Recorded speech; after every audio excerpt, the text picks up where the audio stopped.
Welcome, everyone. Thank you so much for joining us today. For those of you who don't know me, I'm Debra Eckerling. I'm creator of the DEB Method, which is my system for goal setting simplified. I'm the author of Your Goal Guide, a roadmap for setting, planning, and achieving your goals.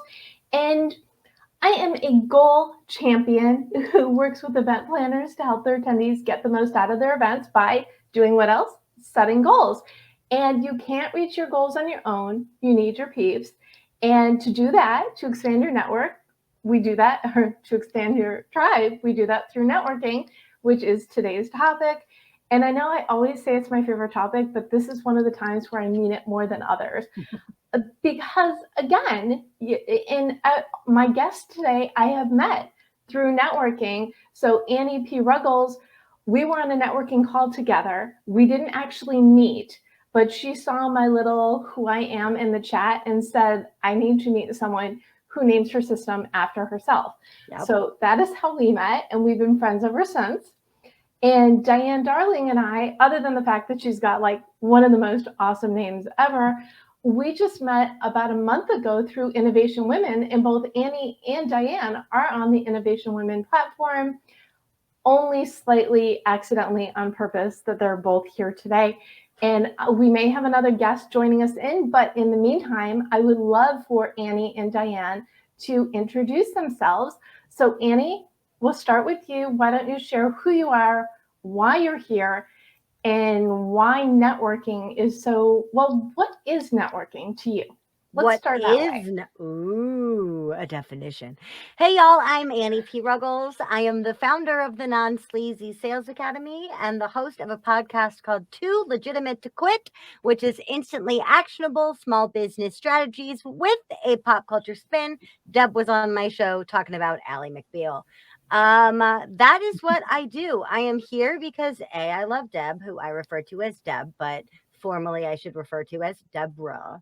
And really, networking is the only reason why I have a business, because I teach relationship based sales and I used to be in relationship based marketing. And if you don't have relationships, you can't possibly treat the other person like a person and not a transaction. So you don't make any money and you don't make a lasting impression. So, networking to me is the art of showing up authentically and putting yourself out there so that other people can find you and you can find them. That was so succinct. Yeah, pretty succinct for me. Deb knows I can.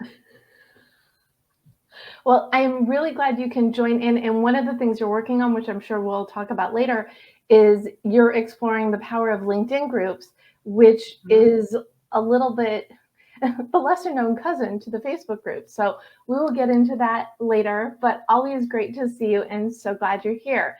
Diane, welcome. Thank you. My pleasure. So tell us who you are. I mean, you're a networking coach, so obviously, of course you're here. But what is it about who you are, what you do? Why networking for you? So the quick story is that I had started a business called Lost and Found. I was going to help airlines and hotels manage their lost and found inventory.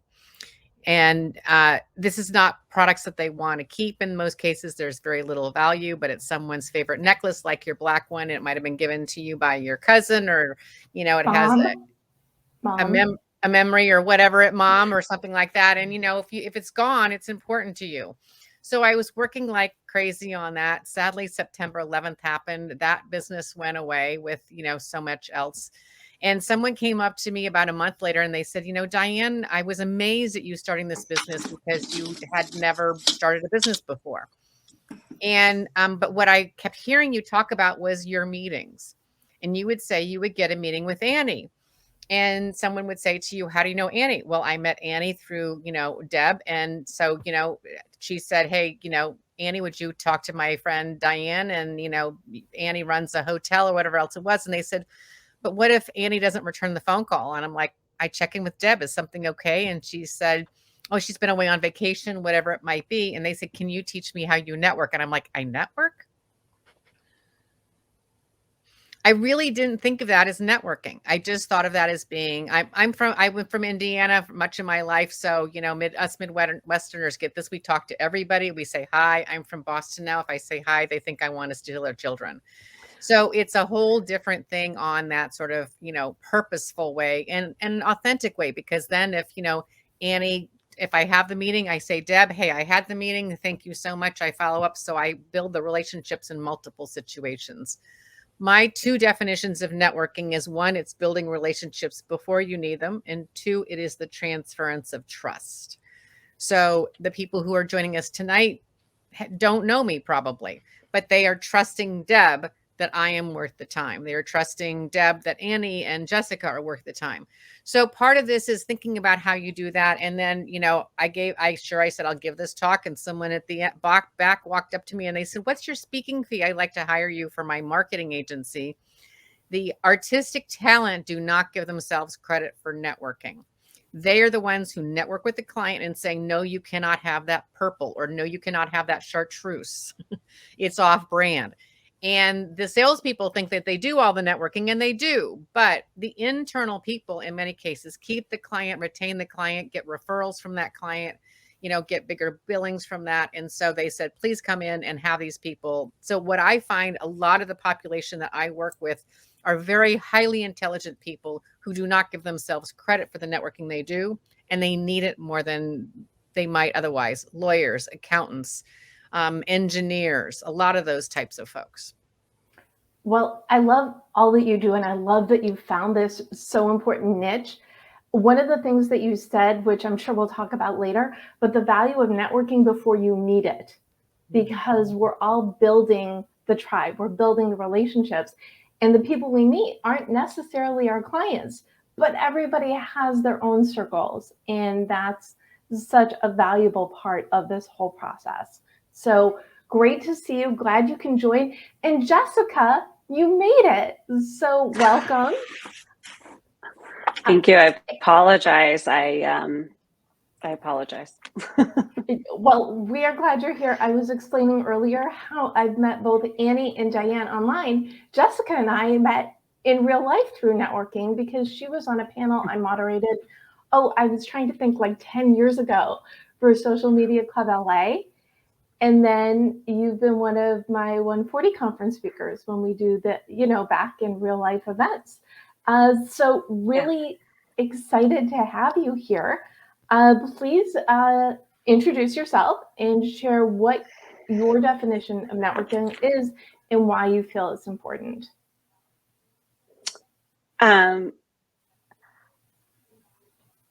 You know, I thought about this a lot, and I think that I'm a very accidental networker, and like that's probably why I've been able to be good at it, is I just like people.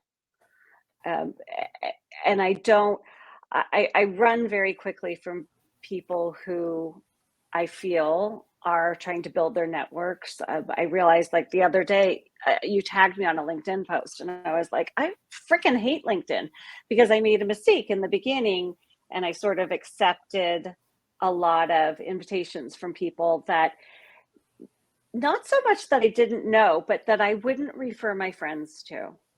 And so I have this kind of very curated circle of people around me, and maybe it's a smaller circle than some, but I enjoy every person that's in my life, and I enjoy connecting them to one another. I really, truly enjoy their successes.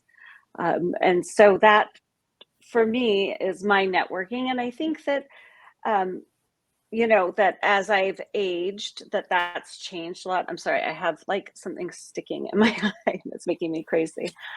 I felt like before I needed people more, and I felt very abused in networking situations. Like, you get a hit on national TV, and all of a sudden those folks that weren't so nice get really nice. And that's gone from me right now. Right now, the folks that kind of are in my Rolodex, I'm like, okay, this one knows how to fundraise like nobody's business. This one has a great business idea.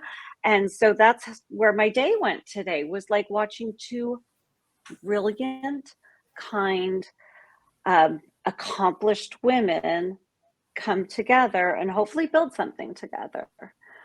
So my networking is in a state of flux. And again, I think the last couple of years had us all reevaluating kind of how we spend our time, since we have such a limited amount of it. I can't be the only person that really ran out of time last year. But with that being said, I show up for you.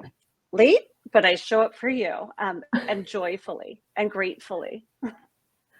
Well, and thank you. And this is why I like putting these conversations together, because we have three very different people, well, four, let's include me, with similar and different approaches, because it really is about, first of all, the genuine, the authentic, but keeping yourself open to letting people into your bubble.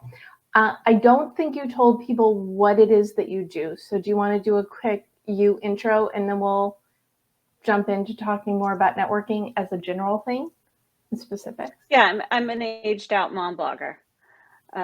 So I was one of the very early mom bloggers. I started in 2006, and kind of have, shared all the words that I'm ready to share. I still do some writing. I just still do some ghostwriting, and I help people with influencer campaigns. And I currently am helping some friends of mine who have a brick and mortar that just, tip to tail needs their social media organized and planned and stuff. So I'm in a very sweet spot where I kind of pick and choose my clients, and my passions and my clients can align. Awesome. Well, that's good. That's where the happy factor comes in, when you do what you want and you're able to do it to make other people's lives better. And I asked this on the Twitter chat. So every Sunday night I lead the Gold Chat Twitter chat. And then on Mondays, I bring in 3 friends to dive deep into a topic. And then on Thursday, it magically becomes an episode of the Deb Show podcast. So you may be watching us live or the replay or listening. Either way, so glad you're here. And I asked this in the chat last night. I asked people how they feel about networking. And I think you all answered it, but can you summarize? Annie, how do you feel about networking? Emotionally or strategically? Yes. Oh, okay. Number one, based on what Diane said, I think we need to write a collaborative book called Network Like a Midwesterner, because the Missouri in me honors the Indiana in you. And even in Chicago, unlike Boston, if I ask people how they are, they tell me their entire life story, because we're still in the Midwest. And I used to live in St. Louis, so I got you there. From St. Louis. Okay, we'll talk about this later. Where'd you go to high school? I knew you were going to ask me that. I went to Villa Duchesne. Where did you go to high school?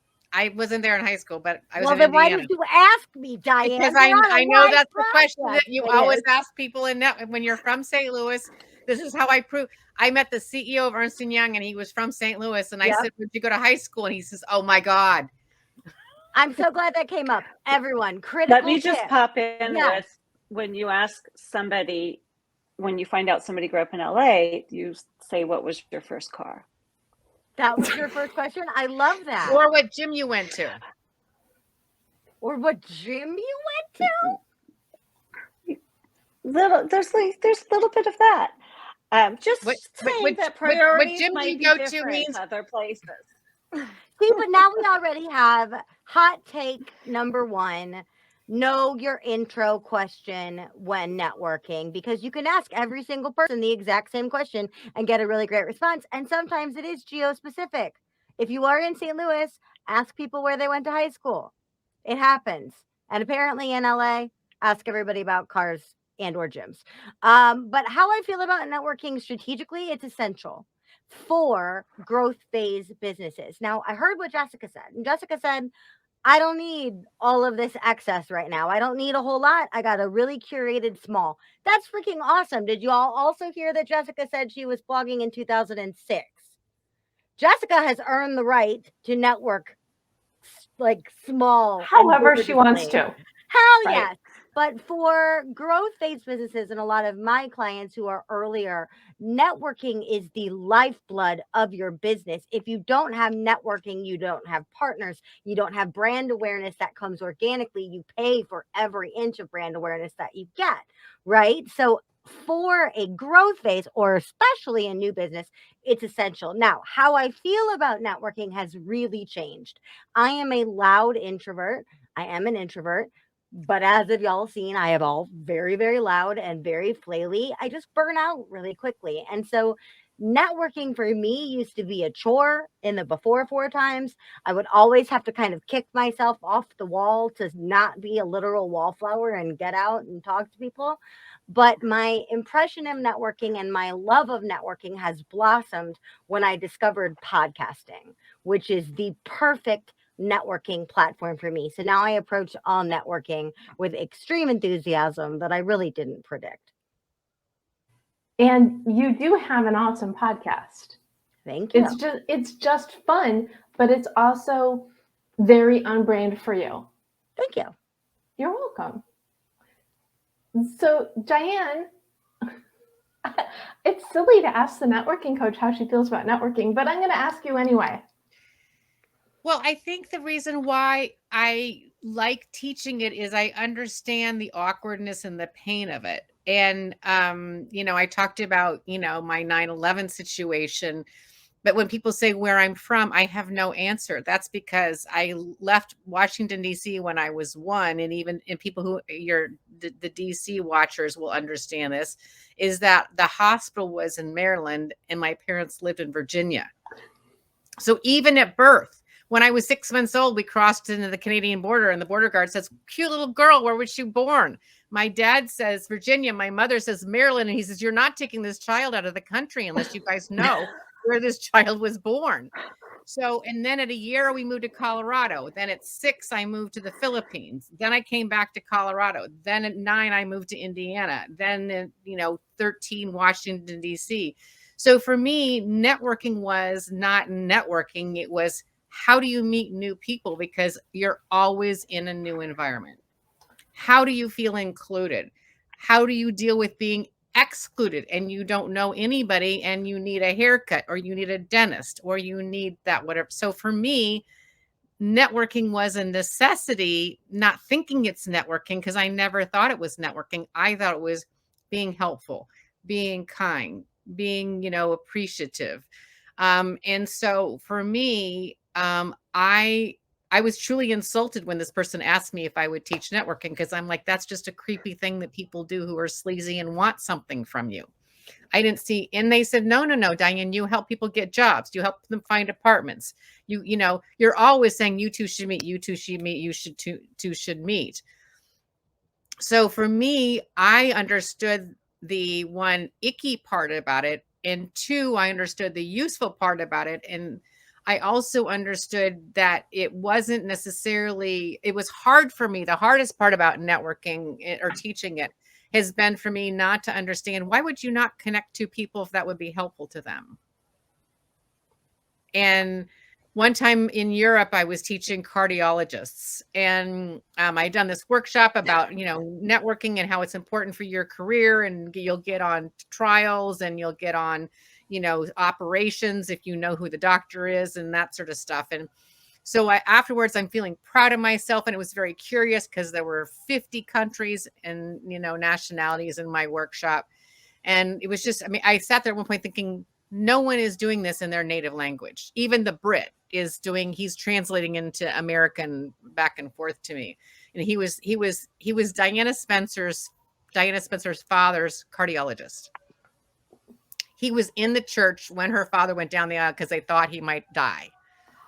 And so, it was just amazing. So I'm with all these people. We go to the cocktail party where you're having, wine and, and there's this man all by himself. And I said to the 2 young guys next to me, go ask him to join us. And they said, he looks busy. And I'm like, he's by himself. And they said, he looks like he's thinking. And he definitely looked like he was in thought. And I said, no, and I kind of was like, I'm a total failure. I just did this whole workshop. And they said, show us how.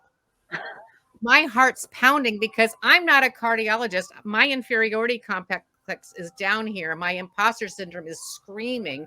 And I go to this man and I said to him, and I will always remember this moment. I said, "Sir, would you like to join our conversation?" And he said, "That would be very kind."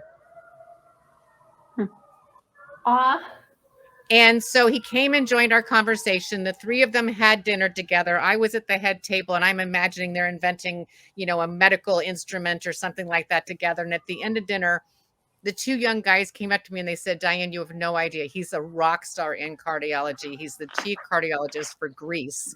There was no way that we as young puppies would have gone up to him and said, 'Join our conversation.'" The older, not old, so much older man, but the doctor from Greece, who came up to me and said, "Diane, thank you so much for making me feel included. I had a really difficult day in surgery." I'm not sure I want to know what a difficult day in surgery is like for a cardiologist. So that taught me so much about this isn't what can I get from people. It's how I can connect people and make the collective more valuable and appreciative for all. So it goes back to, you can't reach your goals on your own. You need your people, because everybody knows things or other people. And it was interesting because if I had said what was my goal for the night, I don't know that I would have had an answer make the cardiologist of Greece feel happy. Instead, I think this is what's so helpful for people to really understand what authentic networking, effective networking is about, and kick to the curb these knuckleheads who maybe, Jessica, you invited in your LinkedIn in the beginning, who now kind of aren't matching that. And you just kind of let them find their way and let them go. So, Jessica, same question, even though we do kind of know how you feel about networking. Do you have any additions? any thoughts after hearing Annie or Diane? No, I feel very privileged to, be able to connect to the people that I know and admire. I like that you call it a privilege. It is. To let, these aren't small decisions that people are making when they're hiring and firing or when they're launching a business. It's just like having a baby. I mean, it is huge. And also, motherhood is really like the big kind of networking event, right? Because it's like, it is a fool that thinks that she can raise a child without her girlfriends. That is, you can do it a lot of ways, but you cannot do it without girlfriends. So when people are reaching out in these moments, it's not the easy stuff. People don't say, "Hey, do you have a recommendation for this, that, or the other?" because it's easy. If it was easy, it would be done. So it is a privilege for, to kind of connect people or to connect a person to a business. And it's one that I do very mindfully.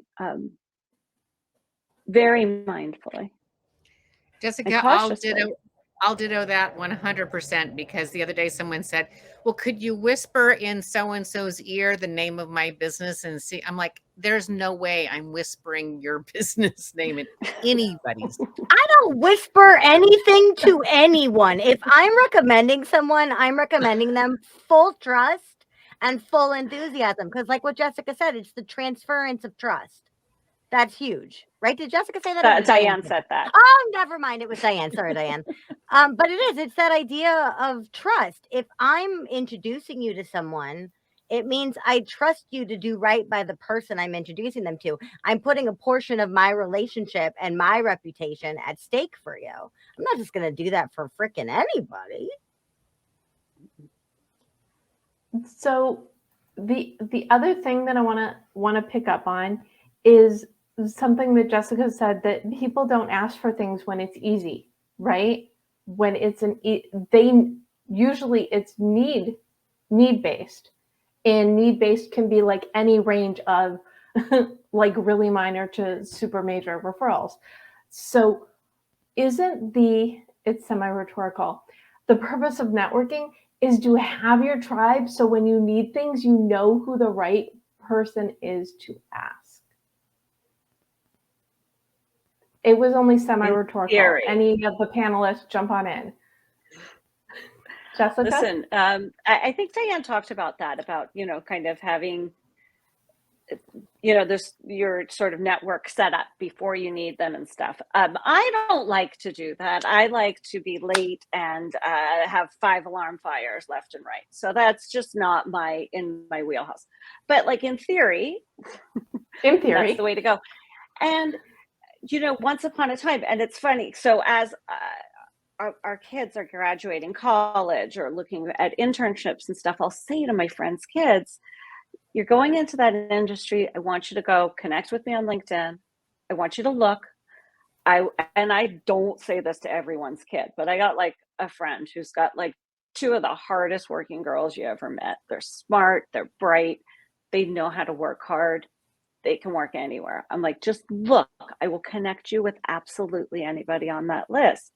And then I'm looking at it and going, oh, but not that one. Right? Because you're just like, you can't let that be someone's first experience. And again, so that, goes back to me needing a more curated network. And everybody, I think, at every stage, because, I had,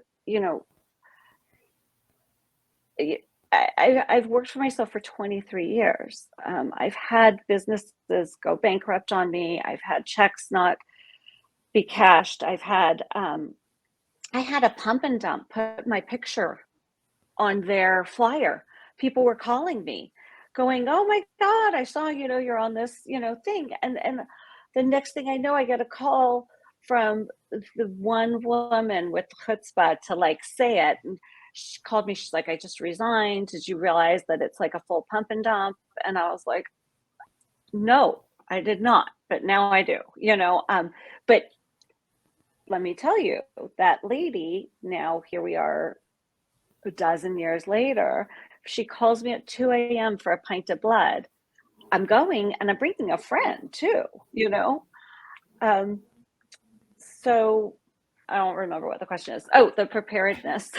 It is, I do have somebody for everything, and mostly women too, because I know that we do business in a very specific way, most of us, in a way that I would like my children to enter the business world. I mean, Jessica, I would say to you that you do have your network built, because when the fire happens, you know who to call. Yeah, I do. And I think that I often deal in procrastination fire, adrenaline mode more than I wish I did.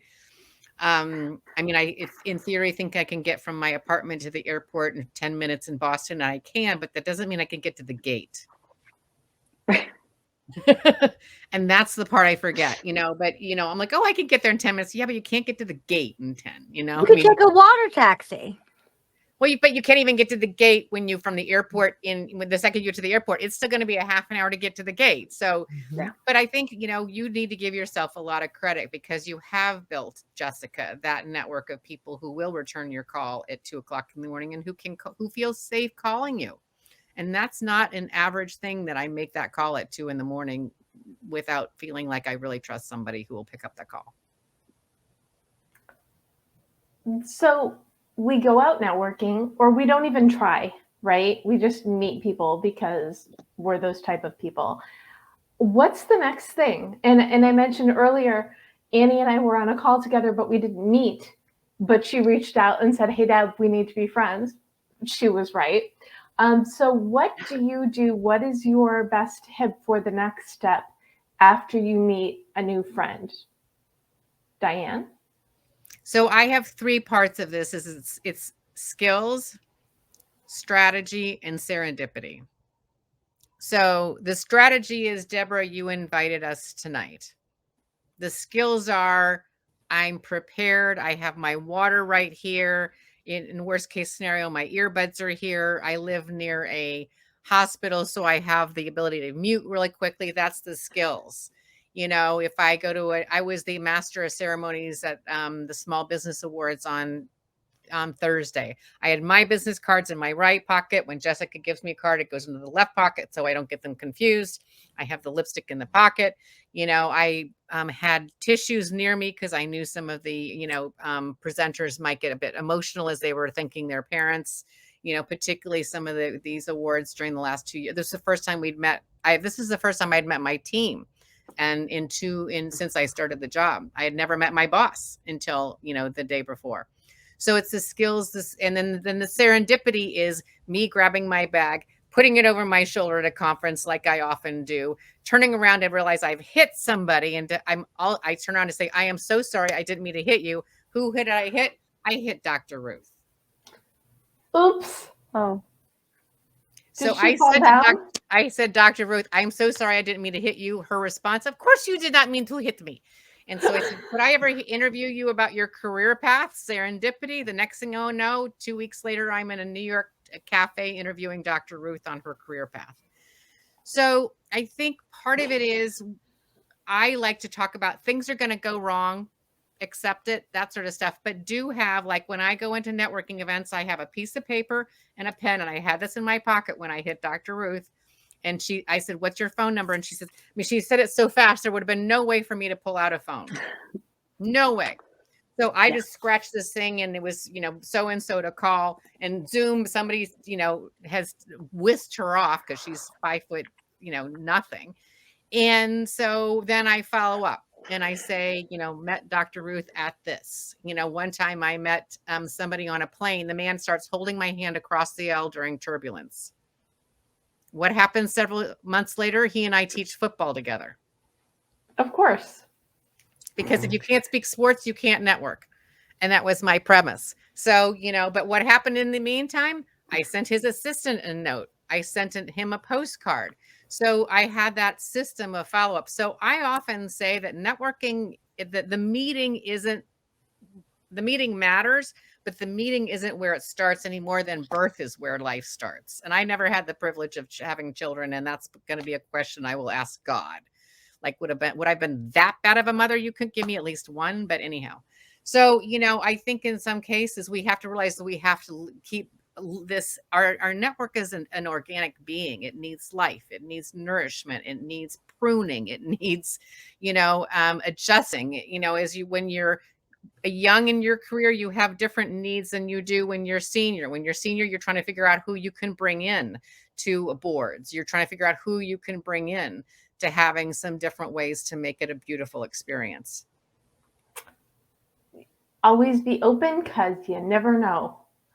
Said very, very succinctly. I think you're the example of everybody is 1 degree away, because I think you know everybody, or at least everybody you know knows somebody. So forget 7 degrees. It's 1 or 2. I mean, people say to me, no, there's no 7 degrees. It's Diane's at 2. But I think part of it is it's not just my network. It's not just Jessica's network. When she reaches out, it's who that ring knows. Mm-hmm. So we often think about who's in, I said the other day, oh, you should meet so-and-so. I'm like, I don't need that. I'm like, you don't know who they know. Yes. They said they're not looking for a job. This is a technical engineer. I said, oh, I think they're looking for a job. I'm like, no, but they know people who are. So, Jessica, what is your next step after you meet people?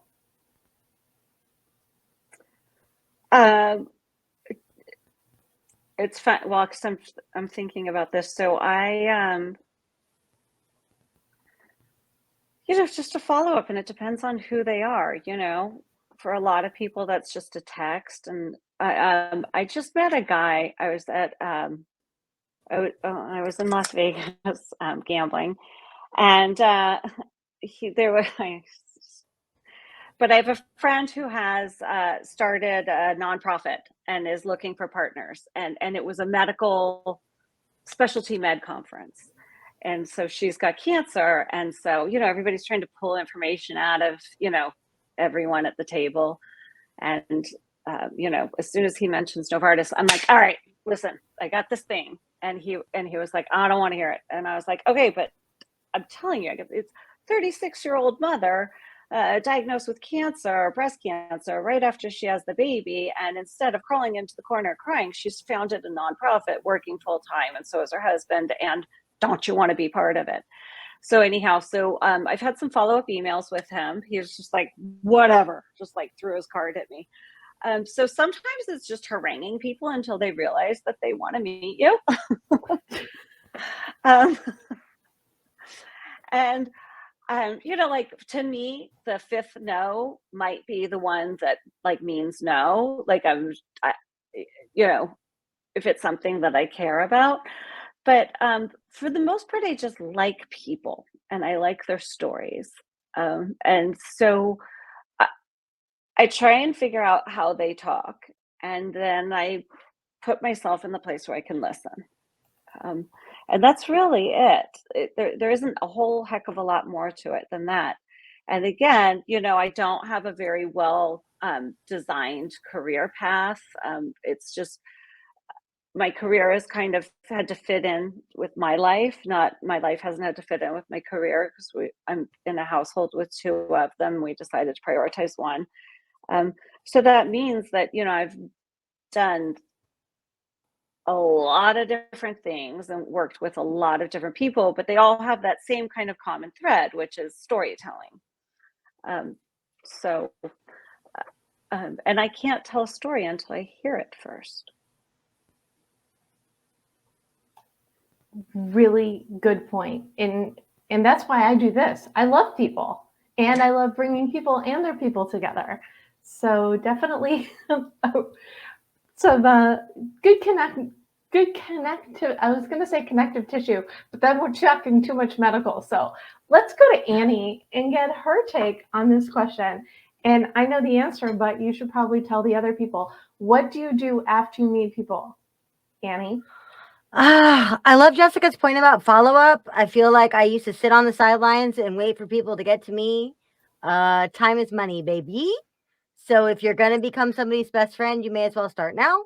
And that also goes not wasting time beating around the bush, being super formal if that's not right for you or the kind of relationship. So super caveat on this. Those of you who are in the corporate world and entrenched in the corporate world and trying to advance in the corporate world, please kindly stick your fingers in your ears and hum, because I do not want you to get in trouble because of me. But solopreneurs, small business owners, and anybody who's out there repping a brand that is fueled by themselves, ask yourself what level of formality is appropriate. Often what I see is that we approach people in this kind of vapid, corporate taught way where we say like, oh, Jessica and Diane, dear Jessica, comma, dear Diane, comma, it was a true pleasure being on Gold Chat Live with each of you. Thank you for your connection and your time. Please connect with me on LinkedIn, formerly Annie Ruggles. Like, who the crap is, ooh, sorry, Deb, who the poop is going to read that? Right? And get excited about it. Right? So if I send you a note and I feel like you are a good peer for me, because I don't go out looking for clients, I go out looking for peers. Right? That's another thing about networking. I'm looking for great people to introduce my people to. I'm looking for great podcast guests, and I'm looking for new friends, to be totally honest, because that's the currency of my business, is the relationships that I keep. So for me, if I go and I'm like, wow, this person would be a really great podcast guest.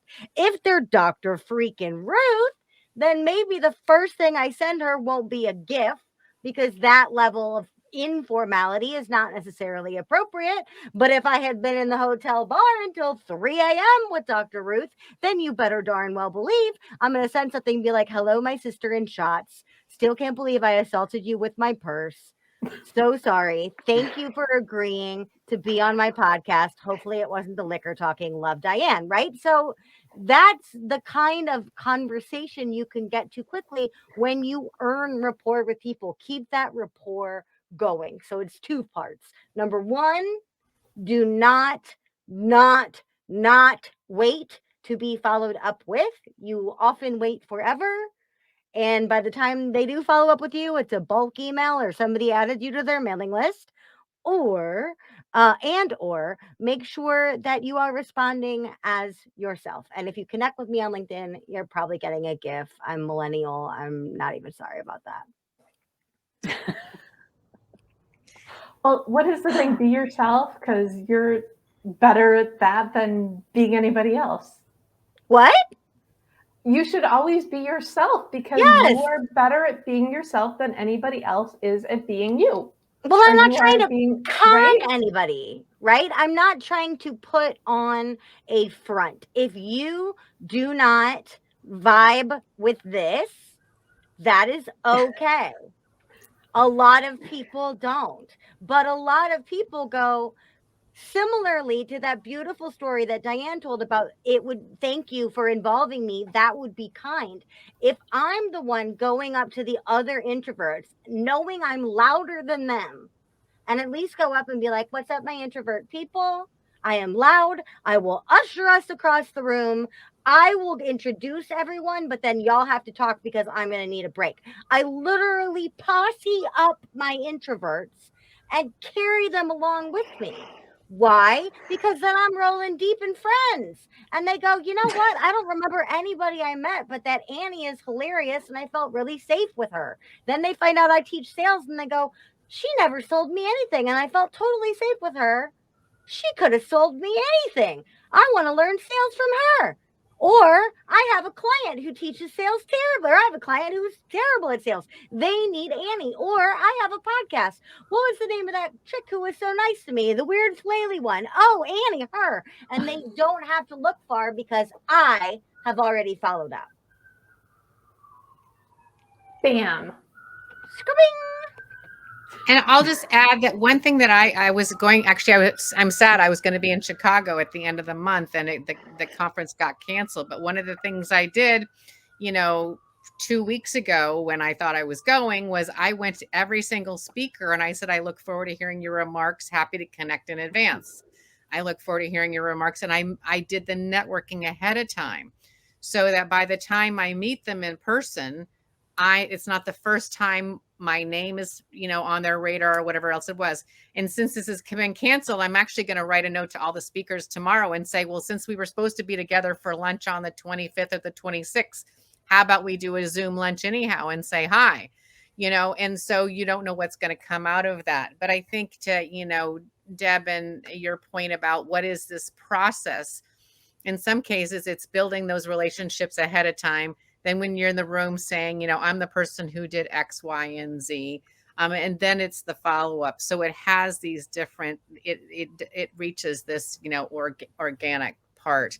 I think to Annie's point about, bringing people in a room, I will usually go to the people who are all by themselves. I get asked the question, Diane, how do I break into a group? I'm like, I don't. That's a bad day in 7th grade with Lisa, who was mean to me. I mean, I still remember her name. And I'm not going to say her last name because that's just not fair. But I'll say it. Yeah, exactly. I mean, and when I say who remembers that mean girl in 7th grade, the women's hands all go up. I mean, we all remember that moment. So I said, I just go to people who are by themselves. And I will say, I'm not sure we've had a chance to say hello yet. My name is Diane Darling, or, I'm from Boston. It's my first time at the XYZ event. My name is. And I jokingly say the reason why we don't like to walk up to strangers and talk to them is that you had really good parents. Your parents said, don't talk to strangers. And now we have to unteach ourselves as grownups that I can walk up to a stranger at a conference and not be afraid I'm going to get harmed. I have to interject with the best your parents tell you not to talk to strangers story opposite. And I told Annie the story as soon as I found out she was from St. Louis. So when my mom and I drove cross country in 2 cars, we got stopped from Chicago suburbs. We got stopped in St. Louis, and it was torrential downpour. So we basically hunkered down in St. Louis for a couple days.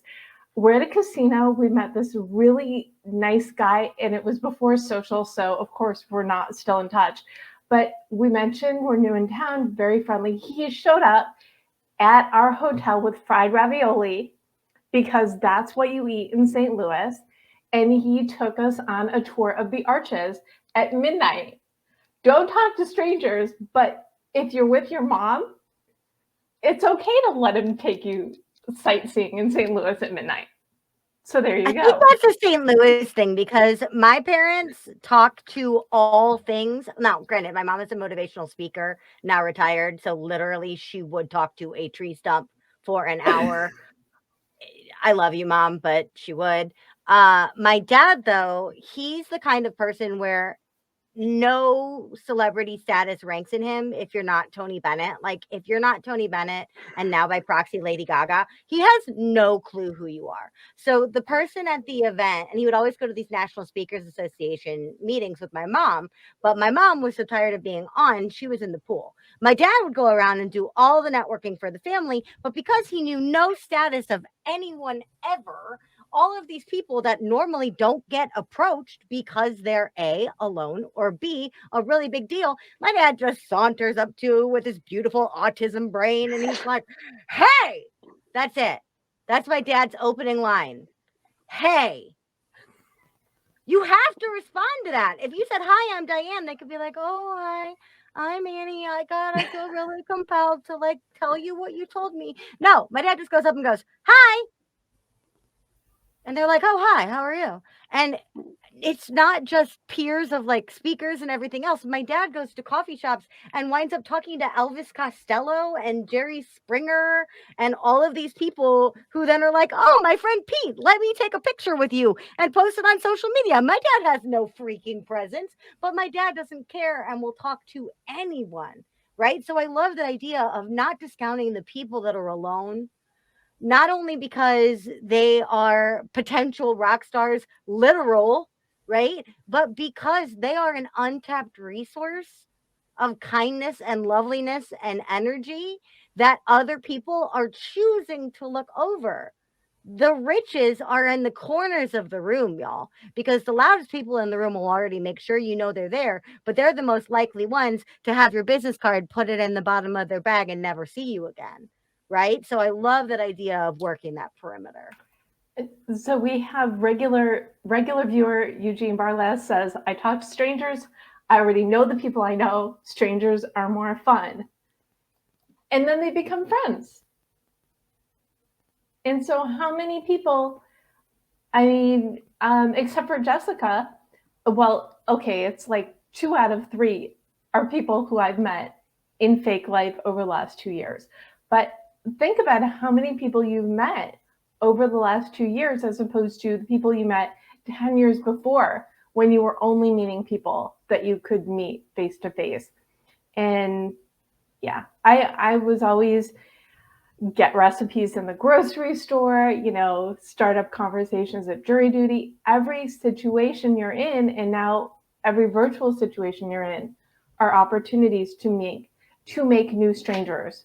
And I was going to ask the how and the why. Well, we know the why you meet people, but do any of you have a favorite place where you like to meet new people? Annie, favorite place to meet new people? LinkedIn, baby. I know Jessica dislikes it, and there is a lot of ick on there. Don't get me wrong, there is. But now I am hoping more and more of my time will be spent on LinkedIn. And then in the real, I love conferences. I miss them dearly. I can't wait to go back to them. I miss weird box lunches and overcrowded elevators. I can't wait. What about you, Jessica? You can have my lunch. Mine like fits in my purse.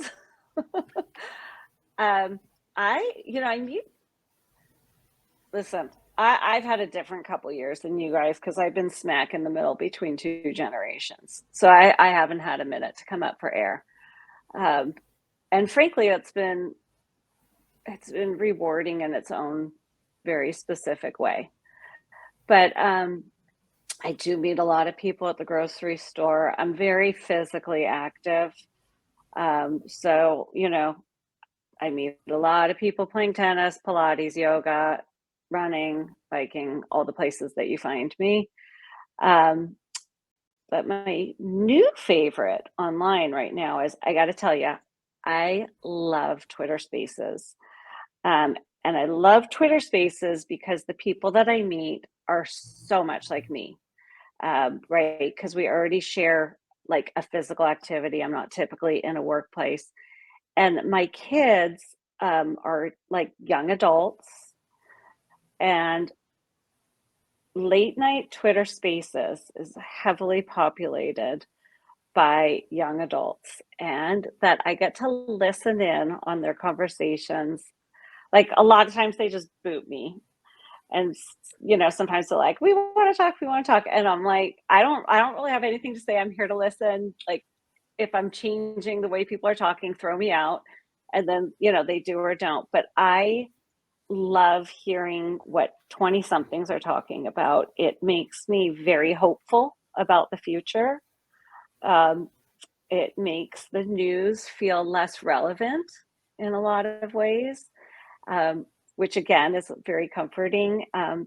And, like I said, I love people's stories. I also grew up in a home where we waited a long time to get to sit in the front seat, but got bumped to the back for hitchhikers. So I come from a long line of talking to strangers. So. Wow. And so, Diane, what about you? Where's your favorite place to meet people? And you can say everywhere, but or not. Go. I think I kind of like the randomness of the grocery store or the plane or something like that. I mean, I was flying to Texas to teach at the University of Texas Law School when we hit turbulence, and the man across the aisle was very nervous, and he was getting increasingly nervous as we put things away. And then the flight attendant sat down, and and we hit a bump so bad our arms went up, and he reached his hand across the aisle and grabbed my hand and was clutching it. And I felt in pain for him. I really did. And at the time, my significant other was a pilot. And so he was with commercial, but he also had a 4-seater. So I'd been in, I'm like, what can I do to make you better? And he says, take the plane down. I'm like, you don't want me in the cockpit. And I said, tell me what's taking you to Texas. And he says, football. And I said, how can you believe I teach people how to watch football? And I said, my dad was, captain of his college team. He was center back in the day. And I said, people would come up to me and they said, Diane, I need to learn how to watch football because I'm missing out on business conversations. Someone says, in this meeting, in a sales call, we got to do an end run, or you drop the ball or, whatever. I mean, there's all these phrases, and they said, can you possibly teach me? And so I started teaching people how to watch football, and his little head comes up, like, you do know you're a girl with this kind of invisible bubble. And I'm just yap to calm him down. And then, at one point I said, well, sir, since we've held hands, should we introduce ourselves? And that's when he says he's the athletic director for this college. And I said, do you want to teach football with me? Bad moment. My lesson from that one was wrong moment. This man had just seen God. He did not want to talk about watching football. And so I followed up, and then, and I didn't, he said, I'm busy and can't do it. And one thing or another. And then one day I actually saw him across the room at an event, and I walked up to him, and I'm dyslexic. And so I did what I call a dyslexic introduction. And, Jessica, you get this. You have no name. I'm so-and-so's mom. You have no name for 20 years. You're so-and-so's mom. And so I looked at him and I said, sir, you may not remember me, but we held hands on a plane. He says, oh, I remember you. And, if I said, hi, I'm Diane Darling, he would be like, okay, but when I said here, and all of a sudden there was that, connection. So I love the randomness. I really like one-on-one. I don't dislike conferences. I'm on the gentle side of being an introvert. I mean, my Myers-Briggs, I jokingly say my Myers-Briggs is FFI. I'm a friendly, functional introvert. And the functional is where Annie and I shine, because we're super functional at it. But at the end of the day, we get tired, we get burned out. I don't quite have, her pizzazz in the same way, but we know how to be that highly functional person about bringing and making other people feel good. But I really just love the nourishment of a thoughtful one-on-one conversation, and where I really get to know one person, and I feel like it's a fine dining experience versus the fast food is kind of how I do the analogy of the conferences and things like that. I think those things are important to go to because I'll be going to one on Wednesday. I forget what day it is. Anyhow, sometime this next week, few weeks, and I'll do it because I will be able to randomly bump into people that I haven't seen, for one, because of COVID, but two, I used to be a member of this women's organization, and I thought, I really like those people. Let me rejoin that. So I'll bump into a lot of people who will want to say, hi, and that will be, then I'll have a follow-up collection from there. I'm gonna chime in with another comment from Jean, who said, "Be careful. I'm the guy who introduces people in elevators to each other." Raise your hand if that's you also, for sure. Okay, everybody but just. Oh, see, everybody raised their hands. When I worked for Social Media Examiner for many years and worked their social media marketing world conference, in addition to my stint as content concierge, one of my favorite things to do was talk to people in lines to find the people who were on their phones next to each other and starting those conversations. Or I would wingman people in my team who didn't like talking to people, and I was going to say drag them around the room, but that's not nice, but accurate, because sometimes people need that little push. And I think something very common in this conversation is, it's okay to talk to strangers, because nothing good's going to come of just staring at your phone. Yeah. On that note, let's talk about goals a little bit, because this is a networking conversation and it is Goal Chat Live. So why don't we gift some goals to the people who are tuning in? So Annie, let's start with you. What goal would you like to gift to whether they're watching or listening, something that they can do to help with their networking? Interview someone you admire. Interview someone you admire. So if you don't have a blog or a podcast, start one so you can interview someone you admire.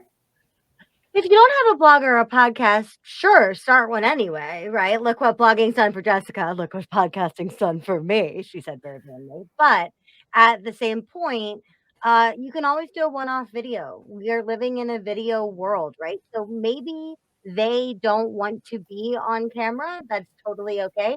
You still could be, or you could be for parts of it. You could do an audiogram, right? But there are a lot of different places and spaces where you can interview someone. You can interview someone as a Twitter chat. You could interview someone as an Instagram reel. The opportunities are really endless thanks to social media. But if you don't have an outlet, maybe it's time to start, because it's really, really easy when you're networking to say, hey, let me showcase you, and galvanize that relationship right away. That's so true. And when I first moved to LA, I was freelance writing, and it was the best way to meet anybody. Oh, I write for the local paper. Everybody wants to talk to you. And now that we're in this age, everybody can talk to you because you do have that outlet. Annie, I have to ask, you do have a dream person you want to interview, and how is that going? She has not yet responded. Well, why don't you tell people who Jessica said use the word harangue, and I really needed to hear that today. I'm coming for you, Monica Lewinsky. I will lovingly harangue you into the next century. I admire you so freaking much. Please, if you're listening to this, let me interview you. I will make you laugh. I will make you feel loved. I will not even say the C word. Not relevant. Hit me up, Monica, baby. So the answer is you're still working it, and you're going to get there. Yeah, it's a long game. It's a big goal, right? And so for me, it's going to take earning her trust and getting on her radar simultaneously. She's a big deal. She doesn't know me, and she's been burned by almost everybody. Trust, I have a feeling, is going to be paramount. I am putting in the work to earn that trust. Good for you. And we know it's going to happen.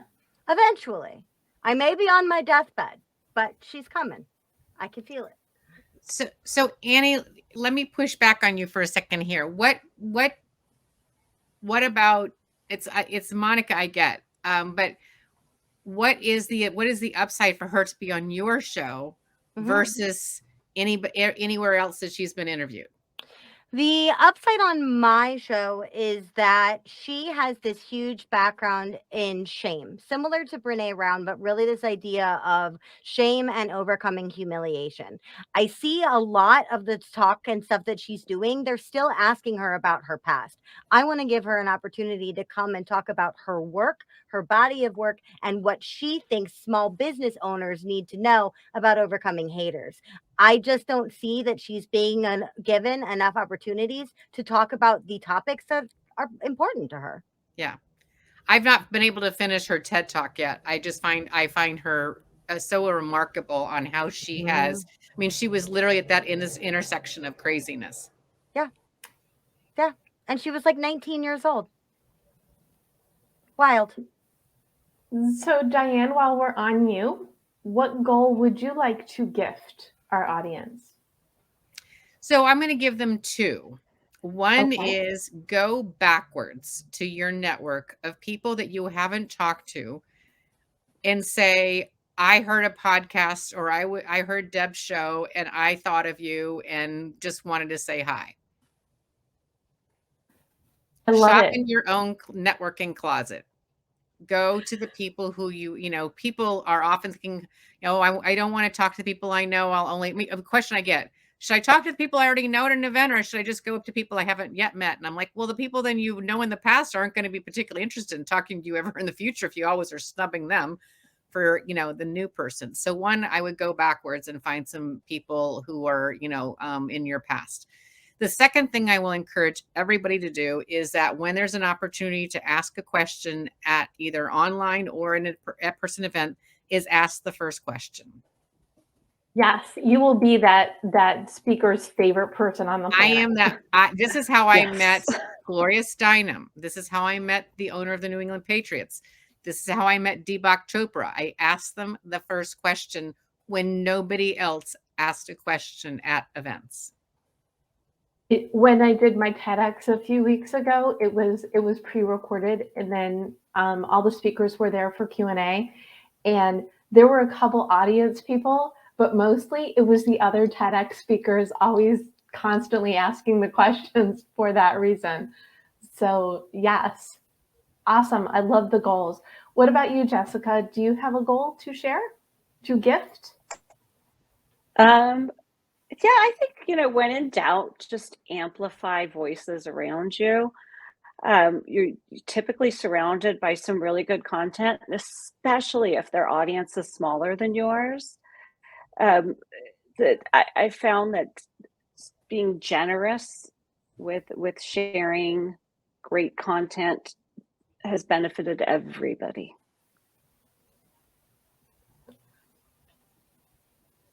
So,